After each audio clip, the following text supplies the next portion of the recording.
ওই সময় টিভির মধ্যে একটা প্রতিবেদন দেখলাম, মার বয়স 100 বছর, সন্তানের বয়স 70 বছর হয়ে গেছে, স্ত্রী স্বামী থেকে জুদা হয়ে গেছে।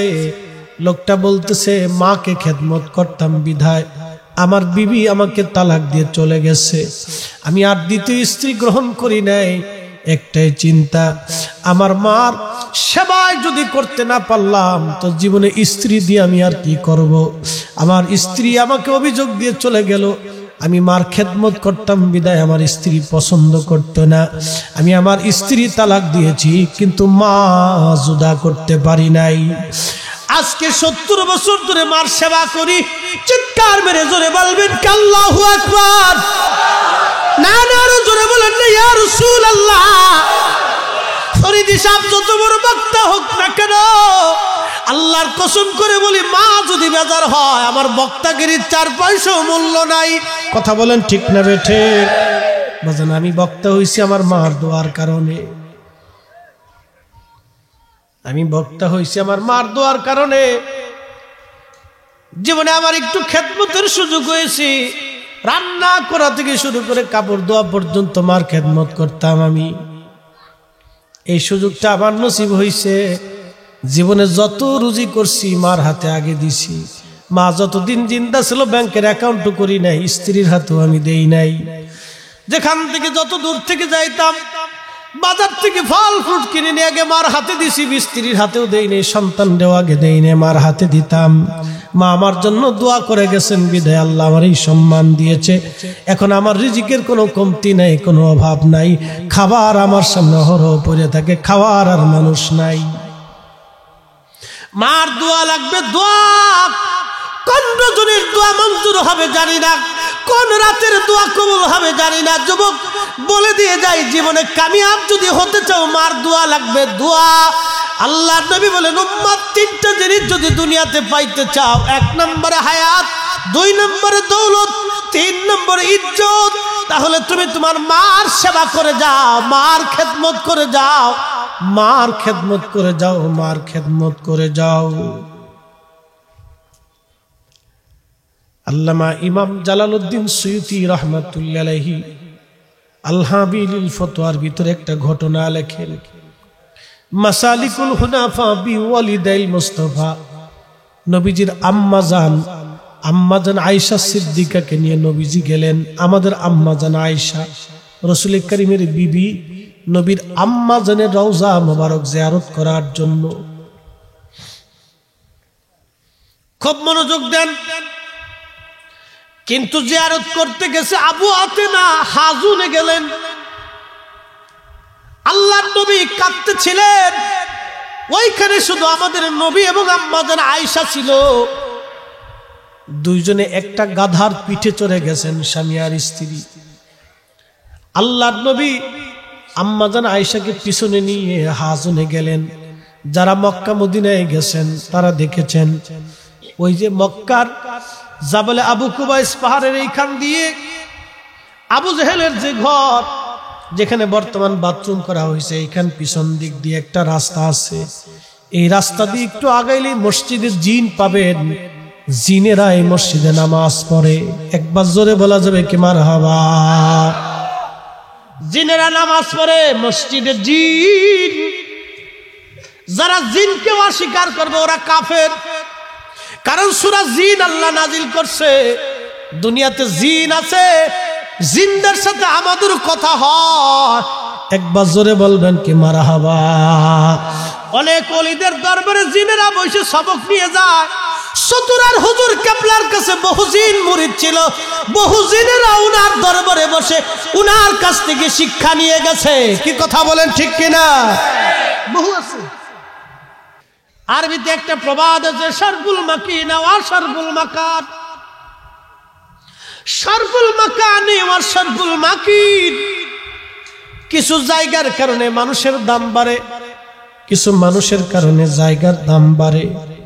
মক্কার কারণে মক্কাবাসীর দাম বাড়ছে, আর মদিনায় আমার নবী ঘুমানোর কারণে মদিনার দাম বাড়ছে।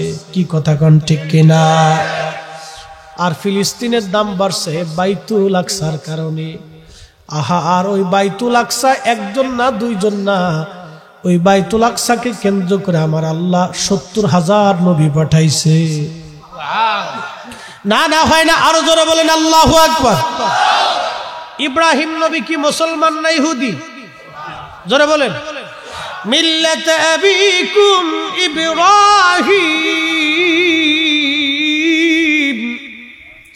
হুয়া সাম্মাকুমুল মুসলিমিন। আল্লাহ বলে তোমাদের মিল্লাতের বাবা ইব্রাহিম, তোমাদের নাম রাখছে মুসলমান। ইব্রাহিম মুসলমান, ইব্রাহিমের ছেলে ইসহাক মুসলমান, ইসমাইল মুসলমান, ইয়াকুব মুসলমান, ইউসুফ মুসলমান, দাউদ মুসলমান, সুলাইমান মুসলমান, উজাইর মুসলমান, জাকারিয়া মুসলমান, ইমরান মুসলমান, ইয়াহইয়া মুসলমান, মূসা মুসলমান, ঈসা মুসলমান, হারুন মুসলমান। যত নবী আসছে সব নবীরাই মুসলমান, আমরাও মুসলমান। ফিলিস্তিনের বাইতুল আকসা মুসলমানের সম্পদ, এটা ইহুদিদের সম্পদ হতে পারে না, পারে না। কথা বলেন ঠিক কিনা? আমাদের সম্পদ। একজন না দুইজন না 70,000 নবী মসজিদকে কেন্দ্র করে হলো। এই মসজিদে পাশেই ঘুমিয়ে আছে হযরত মারিয়াম, হযরত ইমরান, জাকারিয়া, ইয়াহইয়া, অসংখ্য নবী আলাইহিমুস সালাম, দাউদ, মূসা, ঈসা নবী ওইখানে নেই। ঈসাকে আল্লাহ তো চতুর্থ আসমানে নিয়ে গেছেন। ও বাবা মুসলমান, ওই বাইতুল আকসা আমাদের ফিলিস্তিনের মুসলমান যাদেরকে আপনারা দেখেন, তাদের পূর্বপুরুষ নবী আলাইহিমুস সালামের রক্ত। আমার ভাইরা বাবাজিরা খুব মনোযোগ দিয়ে শুনিয়া যান। যারা দুনিয়াতে আজকে ভেজাল বাঁধাচ্ছেন, অশান্তি সৃষ্টি করতেছেন, ফাসাদ বাঁধাচ্ছেন, এদের কবর কত ভয়াবহ হবে, হাসর কত নিকৃষ্ট হবে তাদের, কত কঠিন হবে তাদের সেই জিন্দেগি। আহা, ওই জীবনে তাদের তরানোর কেউ থাকবে না গো, বড় কঠিন হবে তাদের জীবন। ও নবীর উম্মত নিবড়াবাসী, খুবই মনোযোগ দিয়ে কথাগুলি শুনে যাবেন আজ। আহা, যে কথা বলছিলাম হযরত বেলালের কথা, নবী বললেন, বেলাল রে, কি আমল করিস, তোকে জান্নাতে আগে আগে দেখলাম। বেলাল বলে, ইয়া রাসূলুল্লাহ, ইয়া হাবিবাল্লাহ, আমার ওযু চলে গেল, আবার ওযু করি। ওযু করার পরে আমি তাহিয়াতুল ওযু 2 রাকাত নামাজ আদায় করি। একবার জোরে বলা যাবে কি মারহাবা? ওযু গেলে ওযু করি, জোরে কোন, ওযু গেলে ওযু গেলে ওযু গেলে আবার ওযু, ওযু গেলে আবার ওযু। পবিত্র থাকার চেষ্টা করবেন আপনি, ওযু গেলে আবার ওযু। হে মা বোনেরা, বলে দিয়ে যাই, সৌন্দর্য এমনি আসবে। 1 নম্বরে নামাজ, 2 নম্বরে পর্দা। আলকাত্তা শুধু পাউডার মেডিসিন, ওই কিছুই মাখাইতে হবে না, আল্লাহ এমনি সুন্দর বানাবে। হযরত আম্মা জান সারা হাওয়া আলাইহিস সালামের পরে অত্যন্ত সুন্দরী রূপসী নারী ছিলেন। এই জন্য ফিলিস্তিনি মা বোনদের দিকে তাকাবেন, ওরা এমনি সুন্দর। ওদের বাচ্চারা দেখবেন পুতুলের মতো দেখা যায় সুন্দর। আল্লাহ ওদেরকে এমনি সুন্দর করে বানাইছে। একসাথে বলবেন না মারহাবা? ওদের পূর্বপুরুষের রক্তধারায় নবী আলাইহিস সালামদের রক্তধারা আছে। নিব্রার মুসলমান, এই জন্য দেখবেন ওরা মিথ্যার কাছে মাথা নত করে নাই। ৭৬ বছর ধরে ওরা যুদ্ধ করে যাচ্ছে, এখনো তারা যুদ্ধ বন্ধ করে নাই। একবার জোরে বলা যাবে কি আল্লাহু আকবার? ঈসা নবীর মা, তিনার নাম হযরত মারিয়াম আলাইহিস সালাম, ওই বাইতুল আকসার খাদেমা ছিলেন। ঈসা আলাইহিস সালামের নানার নাম হযরত ইমরান, ইমরানের বিবির নাম হান্না, হযরত হান্নার সন্তানের নাম হযরত মারিয়াম। ইমরান আলাইহিস সালাম ছিলেন বাইতুল আকসার ইমাম। ইমরান আলাইহিস সালাম বৃদ্ধ হয়ে গেলেন, হযরতে হান্না বৃদ্ধ। একদিন দেখলেন হযরতে হান্না ছিলেন বন্ধা। মারিয়াম আলাইহিস সালামের মার নাম ছিল হান্না। হান্না দেখলেন একটা পাখি তার বাচ্চাকে খুব আদর করতেছে। মা সন্তানকে আদর করে, হায় হায় হায় যুবক, মা কি জিনিস তুমি যদি বুঝতে চাও বন্ধু, তোমাকে আমি আজকে শোনাই। মাঝে মধ্যে ডিসকভারি চ্যানেল দেখবেন। বলে হুজুর টেলিভিশন দেখতে বললেন কেন? আমি নিজে দেখি। বলে হুজুর আপনি কেন দেখেন? আমি দেখি শিখার জন্য। এখানে প্রাণী জগৎ দেখা যায়, আশ্চর্য আল্লাহর সৃষ্টি দেখা যায়। মহিষের দলরে আক্রমণ করছে বাঘের দল, সিংহের দল।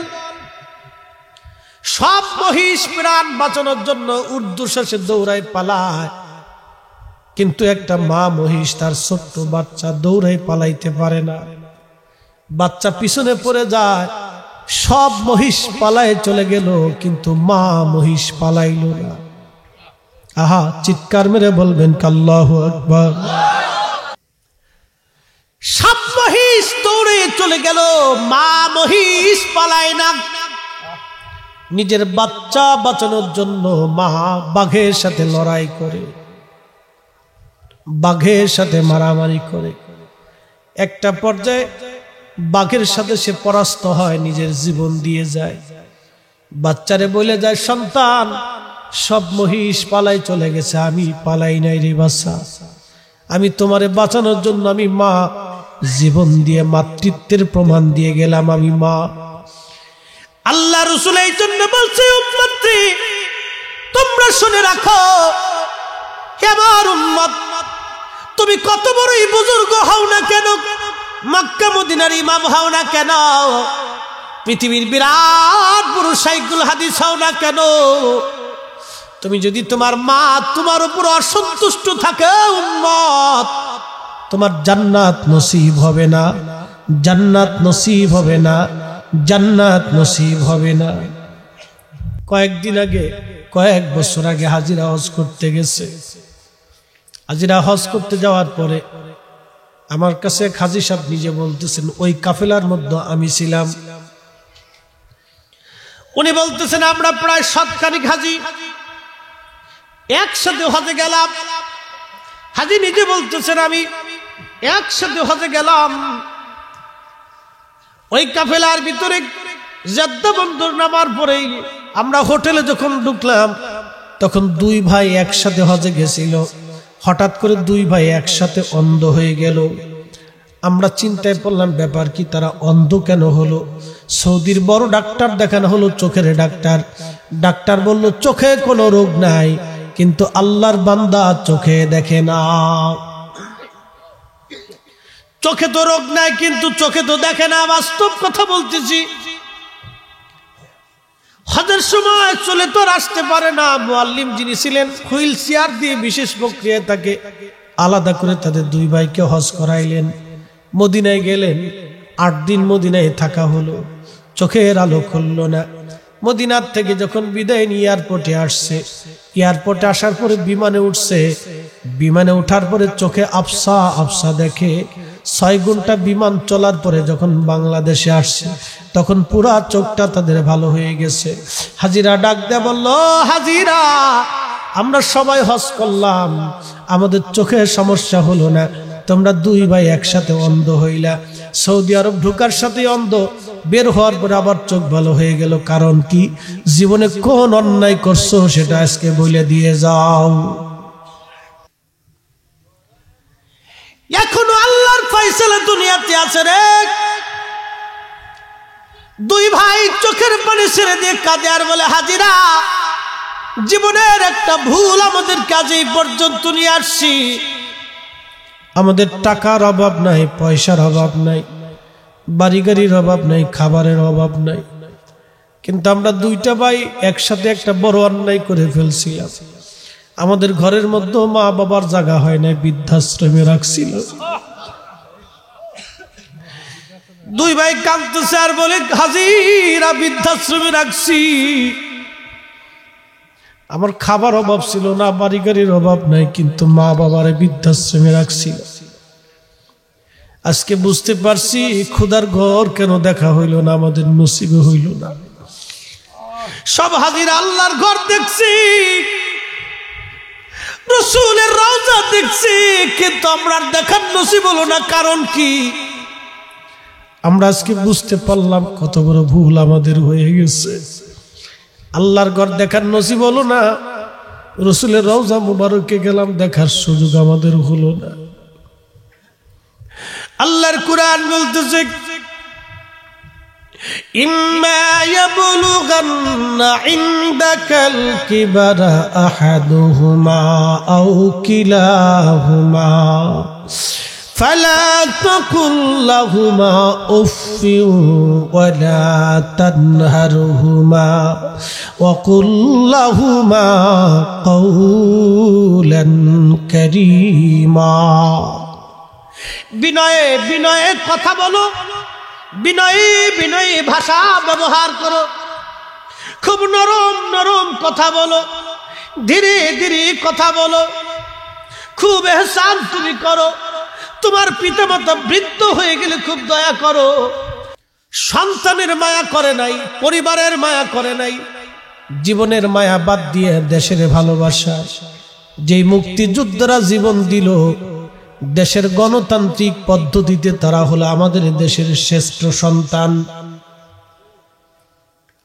ডিসিএস, এমপি, মন্ত্রী, মিনিস্টার, চ্যান্সেলর, প্রিন্সিপাল, অধ্যক্ষ, ধনী আর দরিদ্র, যাই বলেন না কেন, মুক্তিযোদ্ধাই শ্রেষ্ঠ। কারণ তারা জীবন দিয়ে দেশ ভালোবেসে গেছে। তাদের তুলনায় দেশের ভালোবাসা আমাদের কিছুই হয় নাই। জীবনের বিনিময়ে তারা দেশ ভালোবাসছে। বাজান রে, আজকে আপনারা আমার জন্য মঞ্চ তৈরি করলেন। হাজার হাজার মাহফিল উপমহাদেশে হয়, সারা পৃথিবীতে বিরাট বড় বড় সেমিনার হয়, বিরাট বড় বড় সম্মেলন হয়। তাবলীগ জামাতের লোকেরা মসজিদে ঘুরে ঘুরে দাওয়াত দেয়, খানকায় পীর মাশায়েখরা বসে বসে তালিম তরবিয়ত দেয়। প্রত্যেক মসজিদে ইমাম খতিবরা ওয়াজ নসিহত করে প্রত্যেক জুমাতে শোনায়। হাজার হাজার বক্তারা ওয়াজ নসিহত করে মানুষকে বুঝায়। কিন্তু বলেন তো মুসলমান হয়েছে কয়জন? খাজা বাবা আজমিরি কি ওয়াজ করলেন সেই দিন? মিডিয়া ছিল না, টেলিভিশন ছিল না, পত্রপত্রিকা ছিল না, লেখনী বই পুস্তক ছিল না, হাজার হাজার মাদ্রাসা ছিল না, মসজিদের ইমাম ছিল না, মুসল্লি ছিল না, মুয়াজ্জিন ছিল না, বিরাট বড় সেমিনার হলো না, বিরাট বড় মাহফিল হলো না, বিরাট বড় মহাসম্মেলন হলো না। ওনাকে কেউ মারল, প্রতিবাদ করার কেউ ছিল না, বাধা দিলেও সেই দিন মিছিল করার কেউ ছিল না। আজকে যদি আমার গায়ে কেউ আঘাত দেয়, হয়তো কেউ যদি অন্যায় করে আমাকে মারে, কালকে 2-1 স্থানে মিছিল বের হতে পারে, হয়তো আমার জন্য 200-500 মানুষের চোখের পানি ঝরতে পারে, হাজার হাজার মানুষ আসতে পারে। কিন্তু খাজা বাবা সেই দিন একা ছিলেন, একা। কেউ মারলেও আঘাত করলেও প্রতিবাদ করার কেউ সেই দিন ছিল না। জবানের এত বরকত, ওয়াজ করলেন কি পায়ে হেঁটে হেঁটে হেঁটে হেঁটে ভারতবর্ষের রন্ধে রন্ধে কালেমার দাওয়াত দিলেন। একজন না, দুইজন না, 1 কোটি মানুষ কালেমা পড়ে মুসলমান হয়েছে। চিৎকার মেরে জোরে বলেন আল্লাহু আকবার। তার মানে বোঝা গেল এরাই হলো অরিজিনাল ইসলামের মুক্তিযোদ্ধা। জোরে বলেন ঠিক কিনা? এরা হলো অরিজিনাল ইসলামের মুক্তিযোদ্ধা। খাজা বাবা আমাদেরকে যে ইসলাম দিয়ে গেছে, ওই ইসলামই আমরা মানব। কি কথা বলেন ঠিক কিনা? জোরে বলেন ঠিক কিনা? বর্তমানে সৌদি আরবের তেল বিক্রি করা কিছু মৌলবি রিয়াল খোর আমার দেশে এসে গেছে। আজকে তারাবির নামাজ বানাইলো 8 রাকাত, বেতরের নামাজ বানাইলো 1 রাকাত, নাভির উপরে হাত বাঁধা বাদ দিয়ে বুকের উপর ঠেলে উঠাইলো, মসজিদ আলাদা করলো। তারা আবার কি বলে, গোরস্থান আলাদা করে ফেলছে। নাম দিছে আহলে হাদিস মসজিদ, নাম দিছে আহলে হাদিস গোরস্থান। এই সব কটাই হলো শয়তানের দালাল। হাজি আলী আরব থেকে আসছেন ভারতে, ঘুমিয়ে আছেন এখনো ভারত মহাসাগরে। সমুদ্রের পানি যতই উঁচা হোক, তুফান যত বড় আসুক হাজী আলীর মাজার ডুবে না। একসাথে বলবেন আল্লাহু আকবার। পাওয়ার আছে? কতক্ষণ পাওয়ার আছে? আমি দিছি না উনি দিছে? উনি কোরআনে বলতেছে। কি বলতেছে দেখেন, ইন্নাল্লাযীনা আমানু ওয়া আমিলুস সালিহাতি উলাইকা হুম খায়রুল বারিয়া।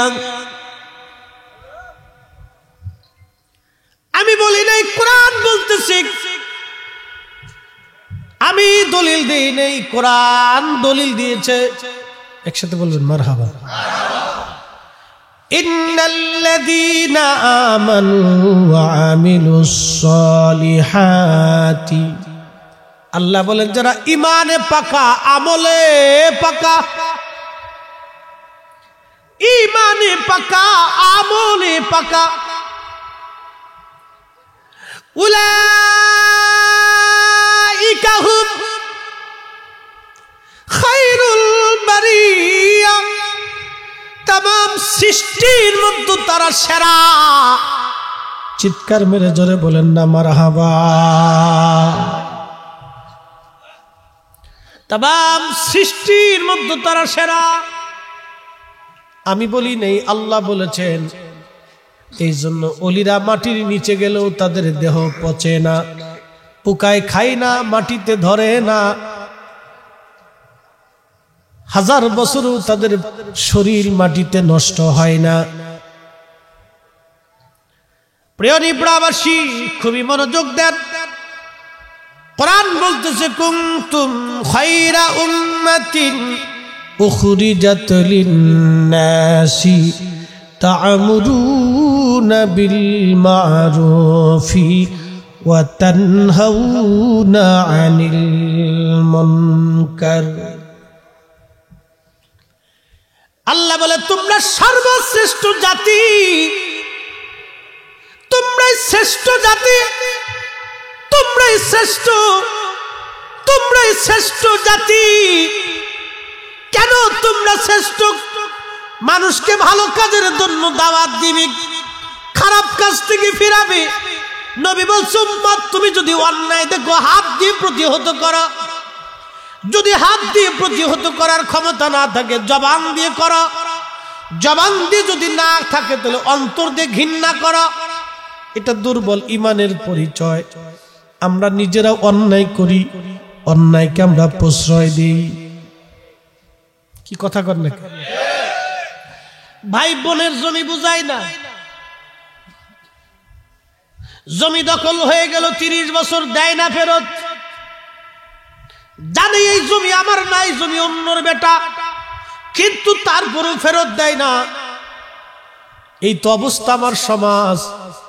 বাজান আজকে বলে দিয়ে যাই, যে জমিনের জন্য আপনি লড়াই করতেছেন, যে জমিন অন্যের থেকে আপনি আমি কেড়ে নিয়ে নিলাম, এই জমিন আমার আপন হবে না, এই জমিন আমার আপন হবে না, এই জমিন আমার আপন হবে না। কথা বলেন ঠিক না বেঠে? অনিব্রার মুসলমান, খুবই মনোযোগ দিয়া শুনিয়া যান। বাবা মার কথা বলতে বলতে পর্যন্ত চলে আসছি বাজার, মূল আলোচনায় ফিরে যাচ্ছি আমি। হযরতে ঈসা রুহুল্লাহর মায়ের নাম হযরত মারিয়াম।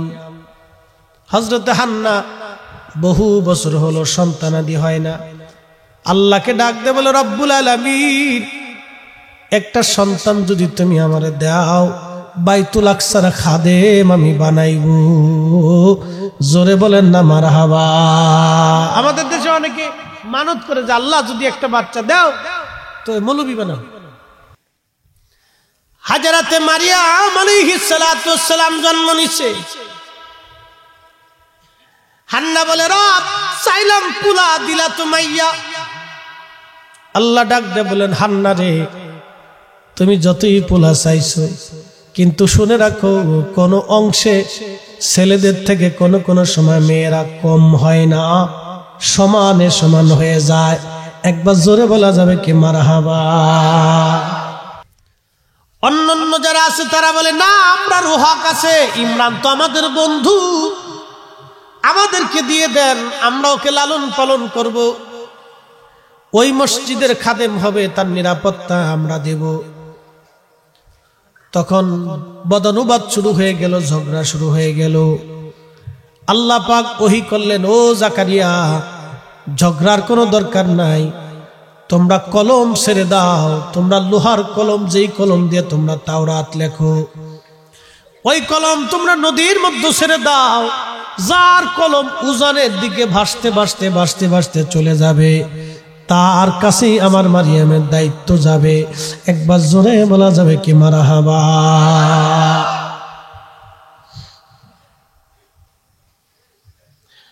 হযরতে জাকারিয়া নবী সবাই নিয়ে নদীর পাশে যাইয়া লোহার কলমগুলি নদীর মধ্যে ছেড়ে দিলেন। সবার কলম ডুবে গেল, কিন্তু জাকারিয়ার কলম ডুবলো না, এটা উজানের দিকে ভাসতে ভাসতে চলে গেল। সুবহানাল্লাহ বলা যাবে? লোহার কলম কি ভাসে না ডুবে? ভাটিতে যায় না উজানে যায়? তো কলম তো লোহারটা ডুবলো না, আরো বাজে উজানের দিকে রওনা করছে। এটা আল্লাহ পাকের এক ধরনের কুদরত, নবীদের জন্য মুজিজা।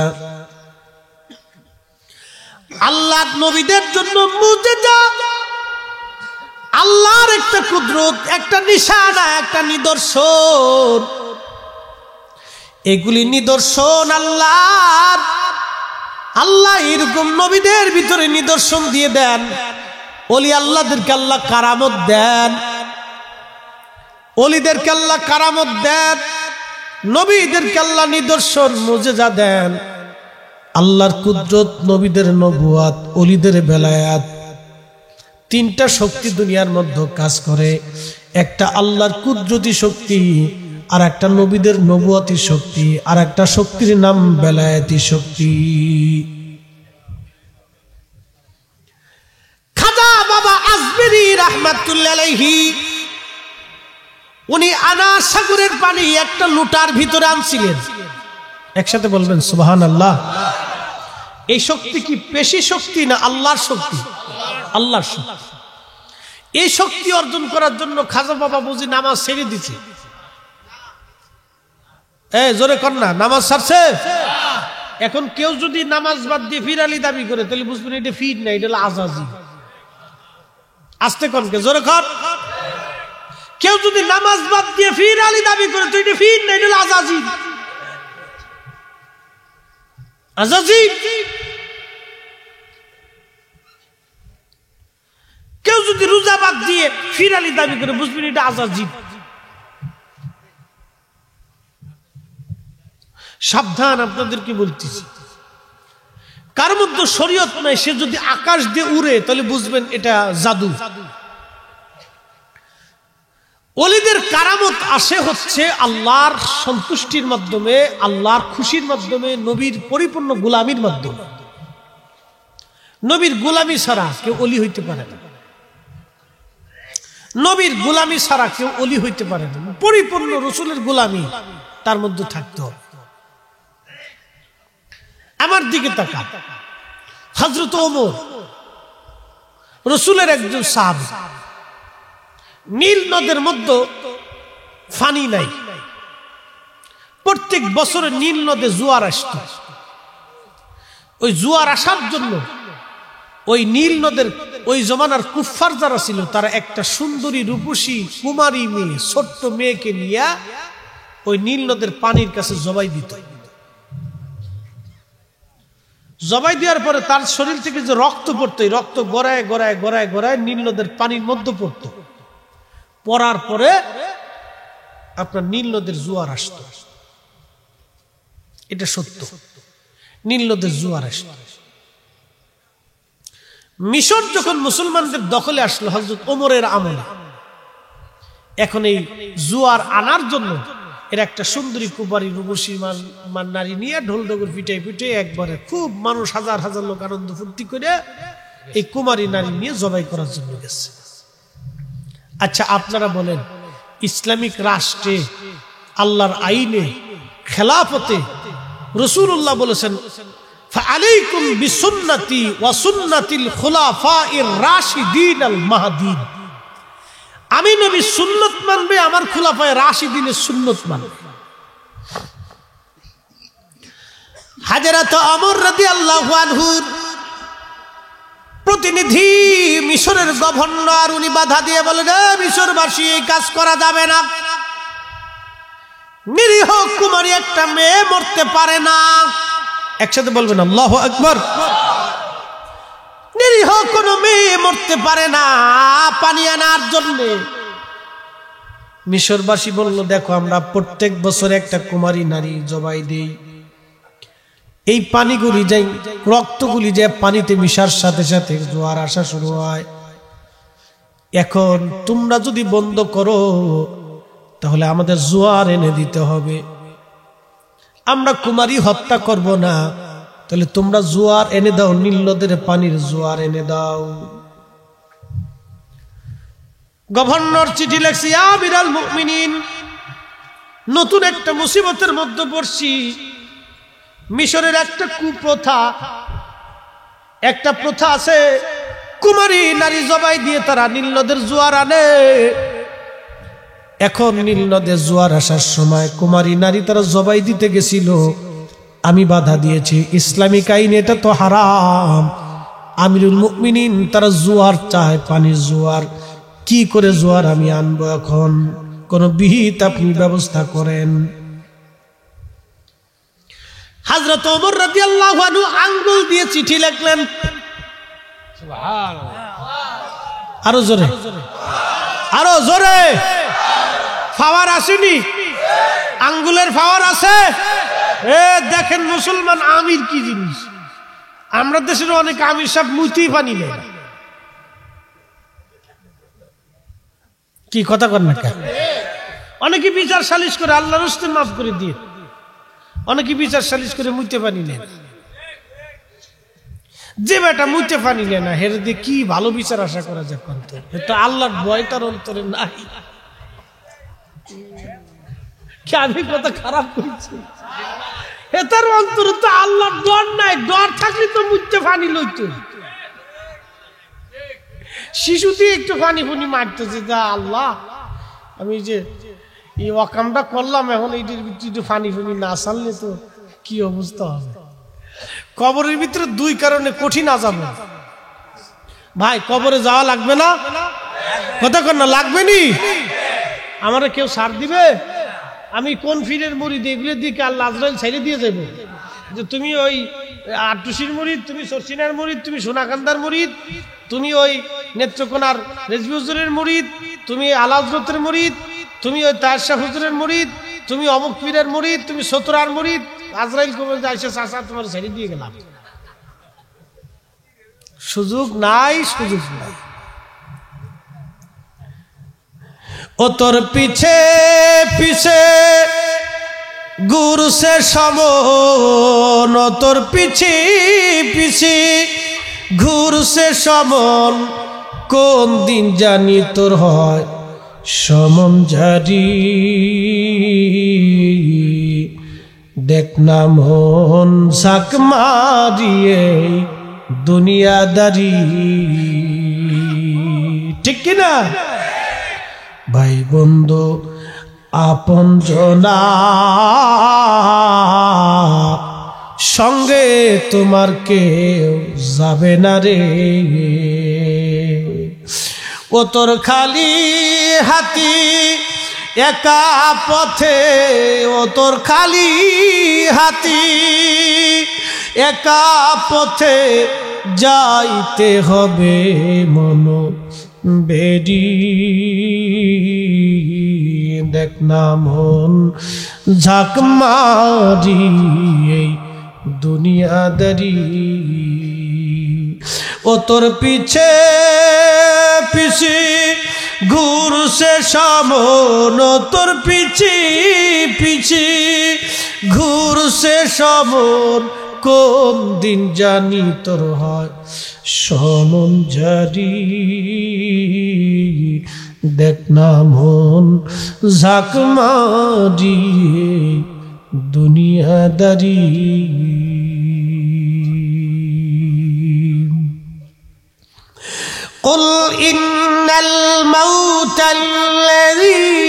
تفرون منه فإنه ملاقيكم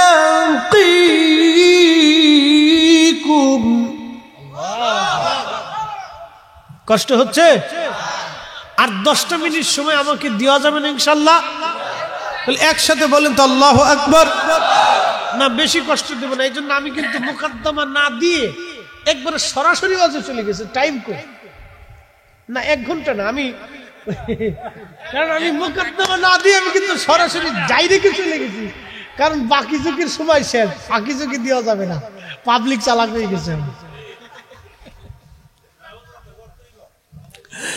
قل إن الموت الذي تفرون منه فإنه ملاقيكم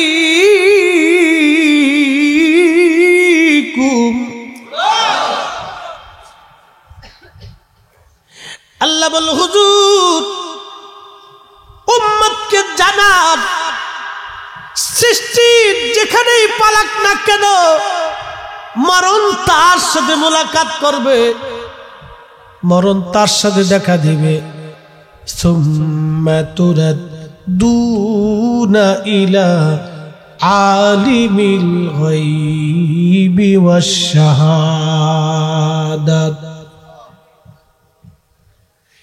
এমন একজন মালিকের কাছে যাবে মালিক আমার আল্লাহ উপরে নিচে ওপেনে গোপনে সব আমার আল্লাহ জানে কথা বলেন ঠিক কিনা জানে কিনা আল্লাহ জানে কথা কোন না জানে কিনা জানে ও বলছিলাম আমার দেশে অনেকে মুতেই পানি নেয় না বিচার কি করবে অন্তরে তো ভয় নাই আল্লাহর কি কথা কোন না ঠিক কিনা এই বাইতুল আকসার একটা ইতিহাস আমি বলতে যাইয়া অনেক দূরে আমি চলে গেছি মনে আসছে কথাটা বলে দিয়ে যাই মুসলমান হযরত ওমরের জমানায় যখন বাইতুল আকসা দখল হলো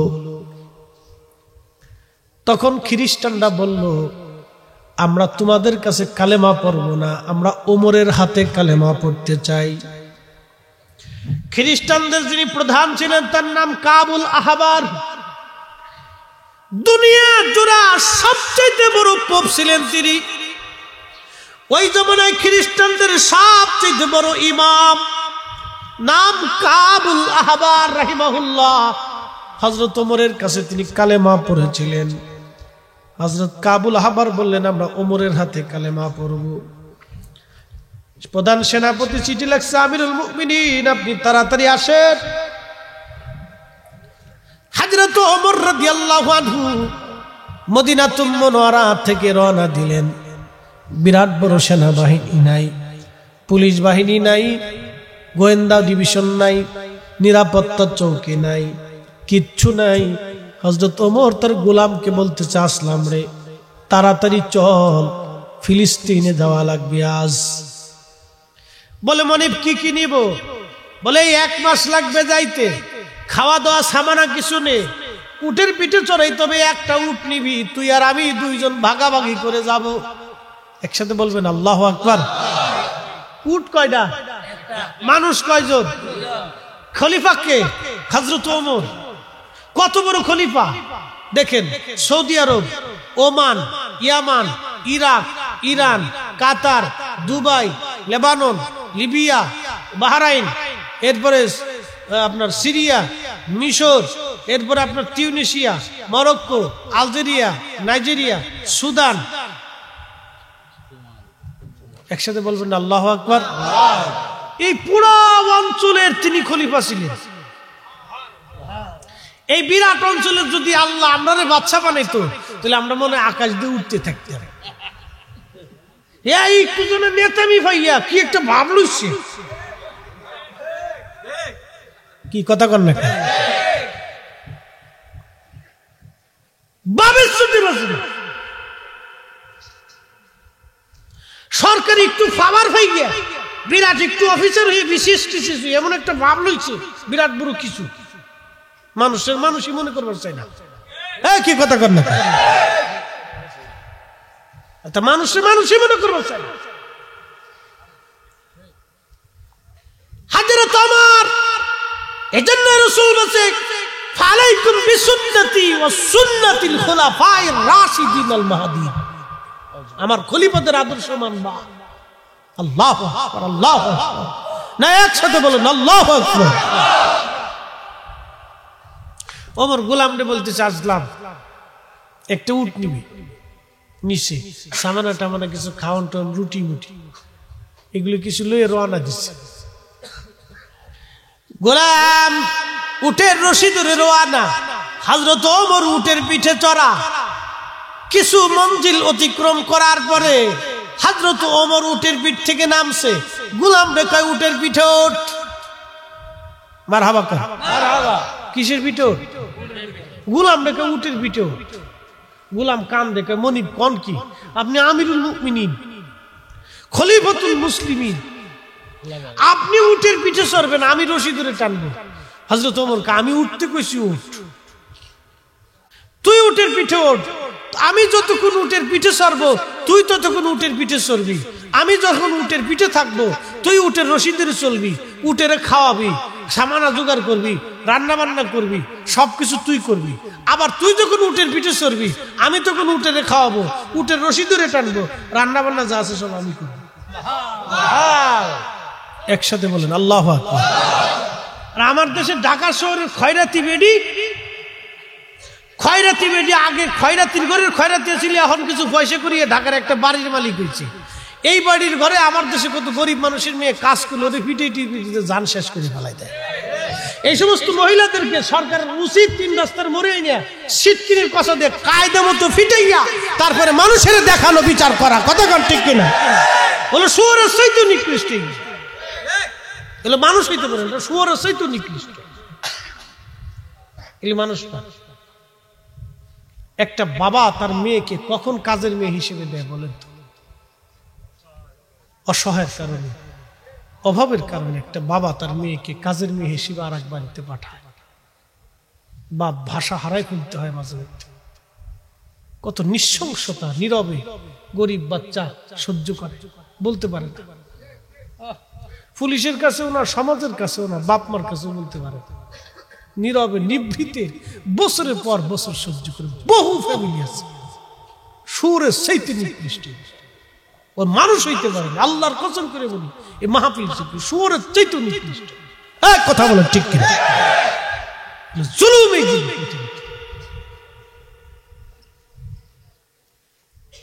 এগুলোর উচিত সরকারের কঠিন শাস্তির আওতার ভিতরে নিয়ে আসে, চামড়া সুলে ফেলে দেওয়া, পিটাইতে পিটাইতে। 14 গোষ্ঠীর নাম বলে ফেলতে হবে মেয়েটি।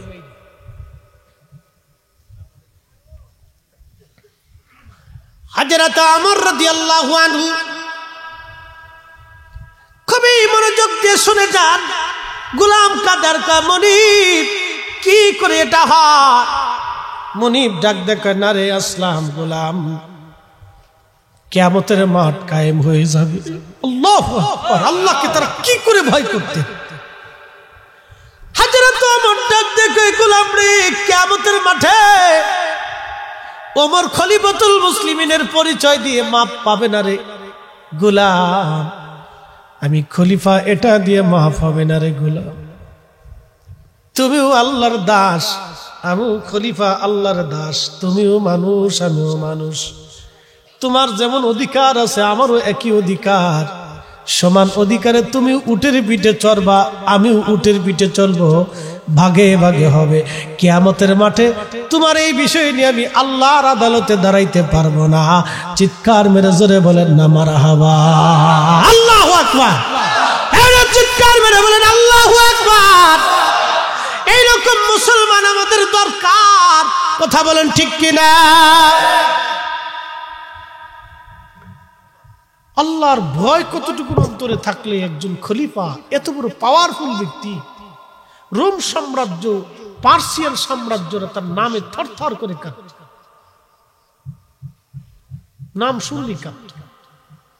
একদিন পার্সিয়ান রোম সাম্রাজ্য থেকে এক দূত আইছে, অ্যাটেনশন, এক দূত আসছে। দূত চিনেন নি আপনারা? রাষ্ট্রদূত,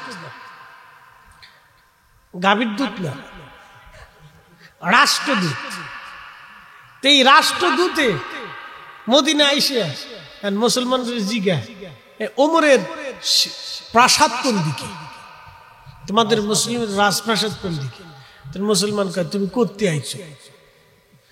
আমি রোম থেকে আসছি। বলে কারে চাও? বলে মুসলমানদের খলিফা ওমরের চাইতেছি। কয় যায় দেখো ওই গাছের নিচে শুয়ে রয়েছে। আরো জোরে, কোন জায়গায় শুয়ে রয়েছে? আমরার হুজুর গারে তো বাউসাও কম না। আমরার হুজুর গারে আমরা যারা আছি আমরারও কিন্তু বাউসাও কম না। তা ফাগরি ফুগরি জুব্বা টুব্বা দিয়ে গাড়ি টাড়ি দিয়ে একটা মোটামুটি একটা ভাও আছে। এত বড় খলিফা গাছের নিচে ঘুমাইতেছে, তো বালিশ বলিস নেই, হাতের ডানের উপর মাথা দিয়ে ঘুমোচ্ছে। একসাথে জোরে করেন আল্লাহু আকবার। মুসলমান কারে কয় দেখে? রোমের দূতে কয় তুমি কি পাগল হয়েছো বেটা? হ্যাঁ, এত বড় খলিফা এটা গাছের নিচে ঘুমায়। হ্যাঁ বেটা, তুমি মিছে কথা কও বললো। আর মুসলমান তুমি পাগল হইছো? আমরা আমিরুল মুমিনের কোনো প্রাসাদ নাই, কোন রাজপ্রাসাদ নাই, কোন সিংহাসন নাই, কোন মন্ত্রী পরিষদ নাই, একাই 100 একসাথে করেন আল্লাহু আকবার। বলে কি খুঁজতে খুঁজতে যায় দেয় আসলে সত্যি গাছের নিচে একটা ডানা দিয়ে লাঠিটা পাশে বিশ্রাম করতেছে আমিরুল মুমিনিন ওমর রাদিয়াল্লাহু তাআলা আনহু। তখন রোম সাম্রাজ্যের প্রতিনিধির ঘুম ভাঙছে। হায় সর্বনাশ, কি জাত মুসলমান, কি মুসলিম এরা, কত কষ্ট সহিষ্ণু মুসলিম। আজকে আমরা যখন ভালো খাবার খাচ্ছি তখন আমার ফিলিস্তিনের মায়েরা, আজকে একটা ভিডিওতে দেখলাম 22 দিন পরে একটা ফ্যামিলি ভাত খাইতেছে। আল্লাহু আকবার, আল্লাহ বরদাস্ত করা যায় না। 22 দিন পরে ভাত খাইতেছে, সহ্য করার মতো না। কি করে আমি বুঝাবো আপনাকে? বলে ইমান কত কঠিন তারা, তারপরও তারা মিথ্যার কাছে মাথা নত করতেছে না। একসাথে বলবেন না আল্লাহু আকবার। আমাদেরকে সেই রকম হইতে হবে, মুসলিম তো মুসলমানের মতো হতে হবে। কথা বলে ঠিক না বেটা? হযরত আমার গোলামকে নিয়ে রওনা হয়ে ক্রস মঞ্জিলের পর মঞ্জিল অতিক্রম করে বাইতুল আকসায় গেছে রে। তখন হযরত ওমর উটের রশি ধরলেন আর গোলাম চড়ছে উটের পিঠের উপরে। হাজার হাজার খ্রিস্টান মুসলমান বাইতুল আকসার সামনে দাঁড়ানো। খলিফা আসতেছে, রিসিভ করার জন্য দাঁড়ায় রয়েছে। হযরত ওমর উটের রশি ধরে টানা হাঁটে আর গোলাম উটের পিঠে চড়ে চড়ে কাঁদতেছে। গোলাম কান্দের বলে আমিরুল মুমিনিন আপনি আবার উটের পিঠে চড়েন, আমি রশি ধরি। হাজার হাজার মানুষ দাঁড়ায় রয়েছে, কি হবে আজ? মারহাবা কর। হযরত ওমর ডাক দেয়, কয় না, তোমার ভাগে যেটা বলছে এটাই চলবে। কিয়ামতের মাঠে এই বিষয় নিয়ে আমি আল্লাহর দরবারে জবাব দিতে পারবো না। চিৎকার মেরে বলেন না ইয়া রাসূলুল্লাহ, জোরে বলেন না আল্লাহু আকবার। এরা সেই মুসলমান, মুসলমান, মুসলমান। আসলাম তু লি রাব্বিল আলামিন। তারা মুসলমান, তারা মুসলমান, তারা মুসলমান, মুসলমান।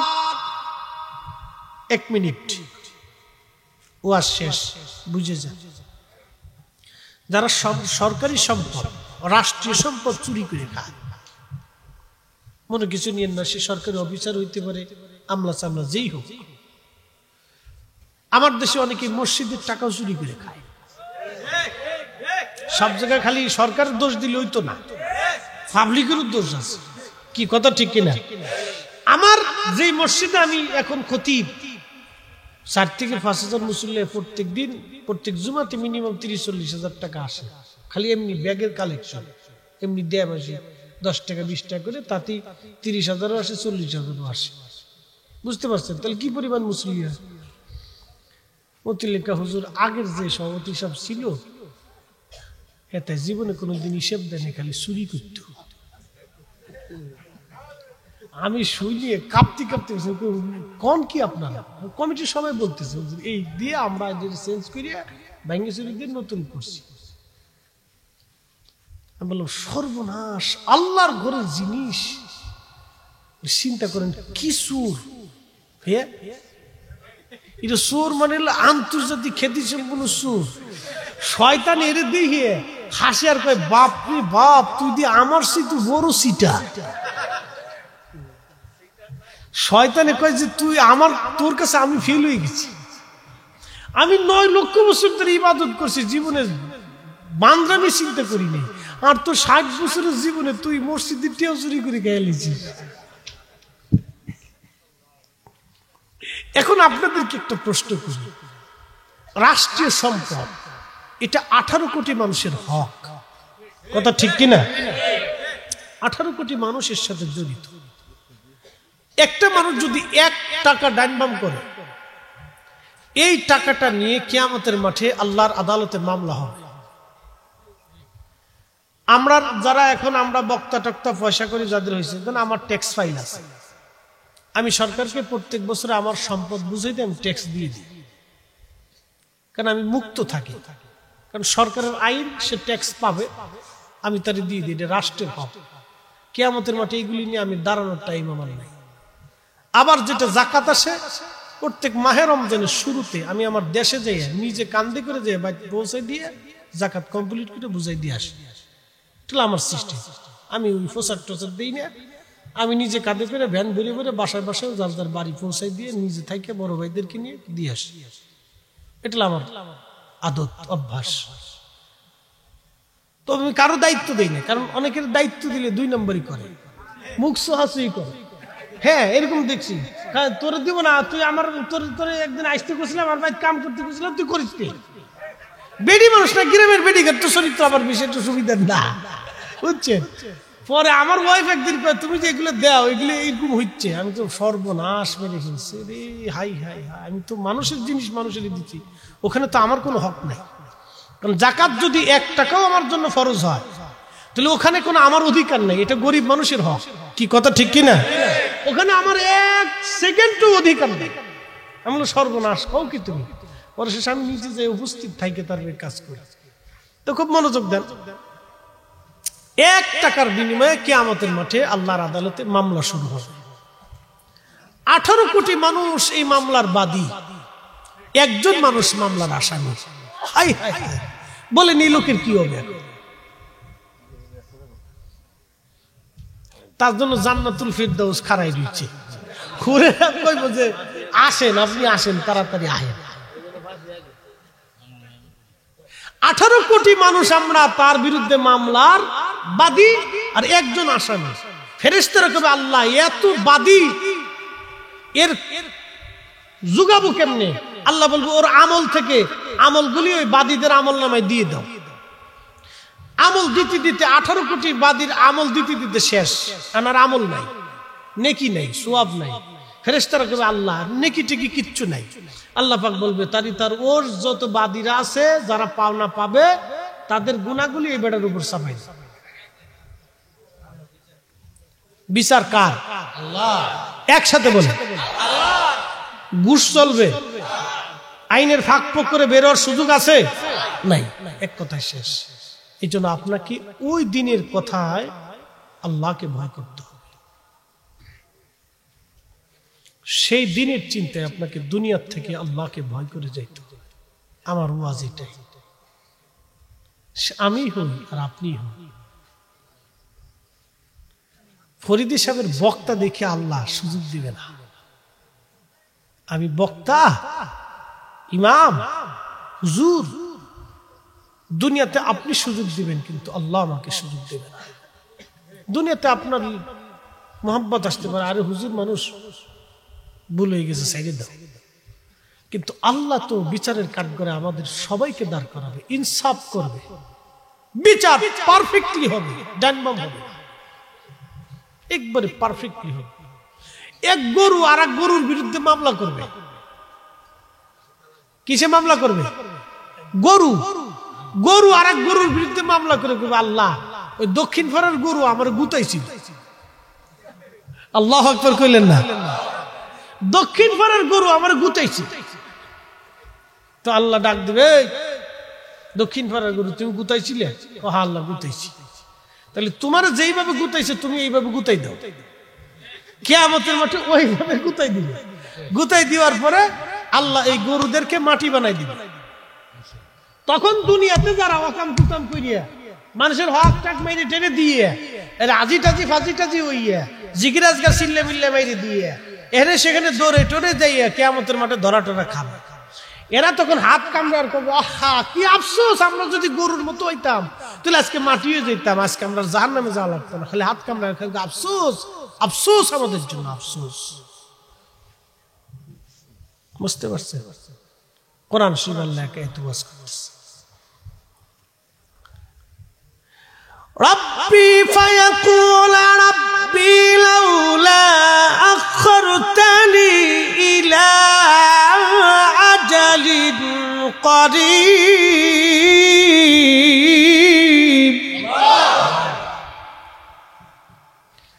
আল্লাহ আমাদেরকে আবার দুনিয়ার মধ্যে পাঠাও, দুনিয়াতে আবার আমাদেরকে পাঠাও আল্লাহ।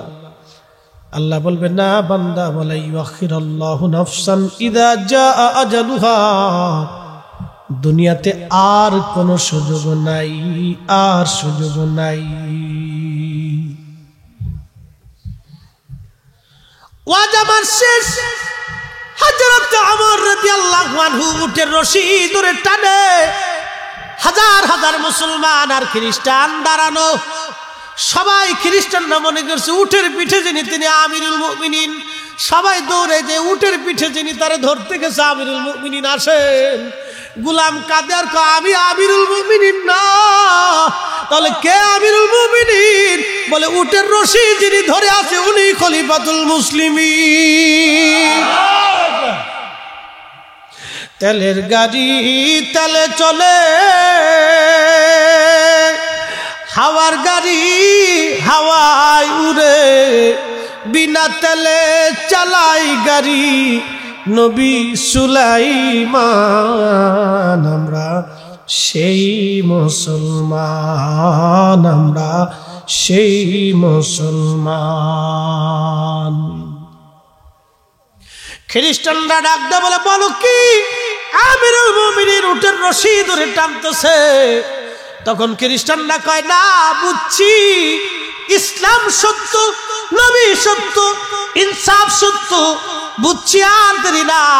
আমিরুল মুমিনিন যিনি খলিফাতুল মুসলিমিন হওয়ার পর নিরহংকার, আমাদের আর দেরি নাই, ওই হাতে কালেমা পড়াইয়া আমরারে মুসলমান বানাইয়া দেয়, আমরারে মুসলমান বানাইয়া দেয়। আমিরুল মুমিনের অন্তরে অহংকার ছিল? কথা কর না, অহংকার ছিল? আচ্ছা অহংকার কি করার আছে আমরা বলেন তো? ফরিদি সাহেব এক সপ্তাহ যদি 7 দিন গোসল না করে আমার শরীর থেকে ফাটার গন্ধ হইতো না? কথা কর না, গন্ধ আসবে না? আসবে। ফরিদি সাহেব যদি একটানা 7 দিন গোসল না করে শরীর থেকে গন্ধ আসবে। কি লবার না না বুঝতেছি, পাগল সেতলু কি সেতন যাইব না, চুপচাপ থাকতে।